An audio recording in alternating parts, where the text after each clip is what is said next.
Hi there, my name is Edward Lowe. I'm Managing Director here from Edwards Estate Agents in Stratford. What I've decided to do is put together a little compilation of videos and a series of videos which are really going to run through the house moving process.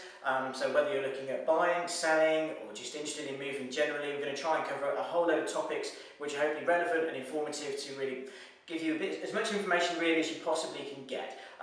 So today's topic is going to be what questions to ask your estate agents. Typically people will ask 3 agents to come and have a look, which is a really good idea, so you get a better understanding of the marketplace generally.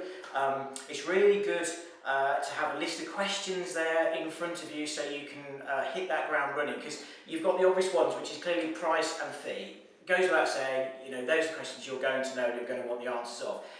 But I think it's important that you understand that actually there's a little bit more depth behind that, and it's really quite important to just have a list of questions written down that you can drill into the estate agents, and so you can understand you are going to make the best decision. Because let's face it, it is a big decision. You know, you're going to place your biggest investment with these guys, so it's quite important that you do make sure you make the right choice. So as I say, today we're going to be running through a list of questions. So I'm going to give you the best top 10 questions that should hopefully put you in really good stead and just give you that platform to work off. So number one is, how long will I be tied in for?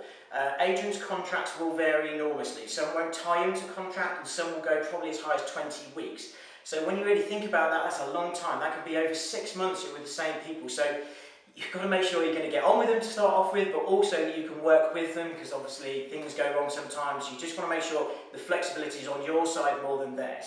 Upfront costs, that's another thing. Are any of those? Now a lot of the online guys now are charging you for this. The difficulty with this, in our opinion, obviously it's a bit like scenario, if you pay a builder before he's done any work, is there much motivation for them to actually finish it? Questionable, probably. That's a decision for you guys to make, but all I would say is, look, you need to be thinking of these things when you're making the decision. The other thing is, obviously, if you decide to come off the market, is there a withdrawal fee? Because some agents will sort of sneakily add that into contracts. It might be a question you don't actually think of asking at the time. It's in the small print, and sometimes you can just miss it. Floor plans. Rightmove say that over 85% of buyers want to see floor plans. You need to make sure that the estate agent you choose use floor plans. I've lost count of the amount of times I've gone out to properties that fail to sell, and I'll sit with them and say, you do realise you haven't got a floor plan in your house, and say, that's the first thing I look at when I'm buying, and yet people don't actually look at it from the other side of the fence when they're selling. So it seems a simple thing, not everybody does it, it is so important. I'm sure if you think of it yourselves, it's one of the first things that people look at. Say over 85% of people look at it, really important. The other thing, okay, marketing has changed enormously from way back when you literally had pictures stuck on details. You know, the whole world has evolved. Social media, everything else like that. You really want to drill down and say, okay, how are you going to make my property stand out from the crowd marketing-wise? There are so many options now. So you could do video tours, social media, Instagram, Facebook. You know, the obvious ones, which are the portals, clearly they're important as well, but you'd like to think that's going to be a given. So maybe sort of test them and see what they're doing outside of those things, because actually there's a whole world out there that is important, particularly with new people moving in. The other thing as well, opening hours. You would be quite surprised actually at what limitations are. A lot of agents shut at 5:30, so when do you actually go to view the house? Because you finish at 5:30 and that's when they're shut. So sometimes that difference of staying open that little bit longer can make a huge amount of difference, because people don't always want to take time off work just to view a house. Saturdays as well, big thing, make sure they're open all day, because sometimes they finish at 12, which is not that helpful to anybody, let's face it. It's a bit like the old banks.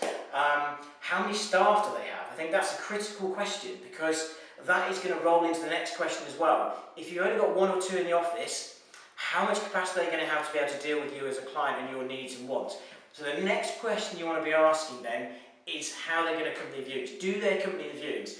Now, if they come back and say we've got 1 or 2 staff, but they say they're going to accompany the viewings, you need to be questioning perhaps how that's going to work, because capacity-wise, you know, in the busy months of the spring and the summer, are they going to be overstretched? So you just want to make sure, because we've had it a lot where, you know, you ask the question, oh, you can do the viewings? Yeah, you'll do the viewings. And then, lo and behold, kind of after the first couple of viewings, it's like, oh, we're a bit busy today, would you mind covering it for us? So you do just want to make sure that there's a bit of capacity in there, that they can do what they say and they can cover off all the promises, because that's a critical thing.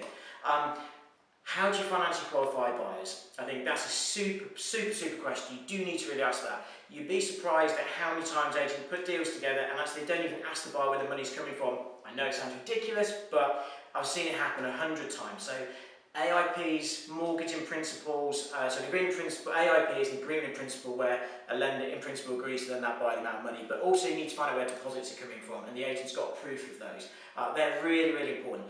And then last but not least, how are you going to review my marketing? How often are you going to do it? We all know when you first come to the market, there's probably a lot of traction, lots of activity, lots of viewings. Sometimes that can then fall away. Probably the biggest thing that I hear is people saying, oh, it started off great and then I just never hear from my agent. All I wanted to say, oh, I'm still here.